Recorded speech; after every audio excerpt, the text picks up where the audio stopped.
Hi friends, welcome to SK Notions. இன்னைக்கு நம்ம என்ன பார்க்க போறோம்னா எறும்பு வந்துட்டு வீட்ல வராம இருக்கிறதுக்கும் அப்படி வந்துட்டா அதை எப்படி விரட்டலாம்ன்ற டிப்பும் நம்ம இன்னைக்கு பார்க்க போறோம். ஃபர்ஸ்ட் பாத்தீங்கன்னா எலுமிச்சை பழம்.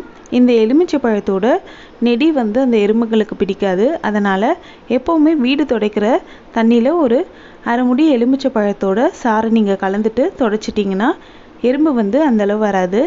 அடுத்து பாத்தீங்கன்னா ஆரஞ்சு பழத்தோட தோலை ஒரு டம்ளர் தண்ணியில் கொதிக்க வச்சுட்டு அதை ஒரு ஸ்ப்ரே பாட்டிலில் விட்டுட்டு எங்கெல்லாம் எறும்பு இருக்கோ அங்கெல்லாம் நீங்கள் ஸ்ப்ரே பண்ணிட்டு வந்தீங்கன்னா அங்கேயுமே எறும்புலாம் வராமல் இருக்கும். அடுத்து பார்த்தீங்கன்னா ரொம்பவே சிம்பிளாக மஞ்சள் தூள் இல்லாட்டி பெருங்காயத்தூள், அதுவும் இல்லைன்னா மிளகுத்தூள், இந்த மூணுத்தில் எந்த தூள் வேணாலும் நீங்கள் பயன்படுத்தலாம். எங்கெல்லாம் எறும்பு வருதோ, எங்கெல்லாம் எறும்பு புத்து இருக்கோ அங்கே வந்துட்டு ஒரு சிட்டிகை அளவுக்கு நீங்கள் போட்டு விட்டிங்கனாலே போதும். எறும்பு கம்ப்ளீட்டாக அந்த இடத்துல வரவே வராது. அடுத்து பார்த்தீங்கன்னா கடைகளில் விற்கக்கூடிய சாக் தான். எறும்பு சாக் வந்துட்டு நீங்கள் மளிகை சாமான் வைக்கக்கூடிய டப்பாலேயோ இல்லாட்டி ஷெல்ஃப்லேயோ சுற்றி நீங்கள் போட்டு விட்டுடலாம். அப்படி இல்லாட்டி எங்கெங்கெல்லாம் எறும்பு புத்து இருக்கோ அங்கெல்லாம் நீங்கள் அந்த சாக்கை வந்து போட்டு விட்டுட்டிங்கன்னா கண்டிப்பாக எறும்பு வரவே வராது. அடுத்த டிப் என்னென்னா கற்பூரம். நீங்கள் சாமிக்கு ஏற்றக்கூடிய கற்பூரமாக இருந்தாலும் சரி, இல்லாட்டி பீரோலெலாம் வைக்கக்கூடிய ரசக்கற்பூரமாக இருந்தாலும் சரி, எந்த ஒரு கற்பூரம் வேண்டாலும் பயன்படுத்தலாம். இதோட வாசனைக்கு பார்த்தீங்கன்னா எறும்பு கண்டிப்பாக வரவே வராது.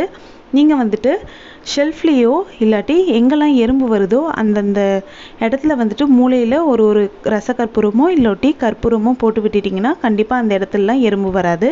அடுத்த டிப் என்னென்னா வரமிளகாய். சப்போஸ் எறும்பு வந்துடுச்சு சர்க்கரை டப்பாலேயோ இல்லாட்டி ஏதோ ஒரு இடத்துல வந்துடுச்சு, அதை எப்படி நீங்கள் போக்க வைக்கணும் அப்படின்னா இந்த மாதிரி வரமிளகாயை அங்கே வச்சிடலாம். அப்படி இல்லாட்டி கிராம்பு நீங்கள் வைக்கலாம். வச்சு ஒரு நிமிஷத்துலேயே பார்த்தீங்கன்னா எவ்வளோ எறும்பு இருந்தாலும் சரி சீக்கிரமாகவே கடகடன்ட்டு போயிடும்.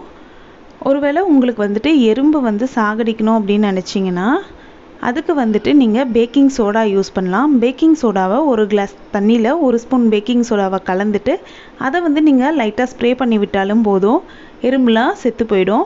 அப்படி பேக்கிங் சோடா இல்லாட்டி வினிகர் எல்லார் வீட்லேயுமே இருக்கும். அந்த வினிகர் ஒரு அரை கிளாஸ் அளவுக்கு எடுத்துட்டு ஒரு கிளாஸ் தண்ணியில் நீங்கள் கலந்துட்டு அதை ஸ்ப்ரே பண்ணாலும் எறும்புலாம் செத்து போயிடும். கண்டிப்பாக இதில் ஏதாச்சும் ஒரு டிப்பாச்சும் உங்கள் எல்லாருக்கும் யூஸ்ஃபுல்லாக இருக்கும்னு நினைக்கிறேன்.